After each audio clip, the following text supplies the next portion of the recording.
Everyone, this week's Parsha is Vayera, and I wonder how many of us do acts of kindness for the sake of acts of kindness. No ulterior motive. I remember one Rosh Hashanah, there was a young boy who had spent the night outside, had no place for a meal. And the rabbi approached my dad out of everybody in the shul and asked him, could this boy come to your house for a meal? It was Rosh Hashanah. We didn't know this boy. My dad said, no problem. We took this young man home. We gave him fresh clothes. He sat at our table. My father didn't ask any questions. And I remember that story till this day, so many years ago. In this week's parsha, 3 angels appear before Avram Avinu. He's sitting outside his tent. He's healing from his surgery, from his Brit Milah. God is visiting with him. And he sees, the Torah tells us, 3 Anashim.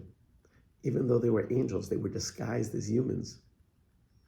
And Avram Avinu, unaware that they are angels, runs to greet them. He tells God, you wait here, I'll be back. And the Gemara in Shabbos tells us, greater is the mitzvah of achnasas orchim than being mekabel shechina, than receiving God. We learned that from Avram Avinu. He didn't know they were angels. There's an idea of the mitzvah of having guests. I'll add in Bikr Cholim, visiting the sick, and that's what God is doing here. There's no special tzivoy in the Torah, commandment in the Torah. There's not one verse that says you have to go visit the sick, or that you have to have guests. But we learn out these acts of kindness from Avram Avinu. And so the question that can be asked, and I heard this from Reb Asher Weiss, who quoted Reb Chaim Vital in his Sefer Shar Kadosh, why isn't the Torah give us specific mitzvos for guests, having guests, and visiting the sick, and being menachem and avel, paying our respects to a mourner? And so Chaim Vital gives an example. He says, you pay someone to build you your house, and they tell you it's going to be this, how much it's going to be for a square foot, and you're going to have 5 floors, and it's going to cost you, let's say, $100,000 for each floor.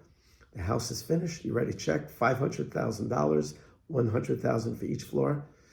And the builder says, wait, you have to pay me for the foundation too. He said, wait, I'm paying you for the house, so I'd have to pay you for the foundation.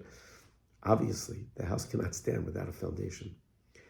The mitzvahs of Chesed, of Achnasas Orchim, of Bikr Cholim, are so foundational to Torah, the Torah doesn't have to say it.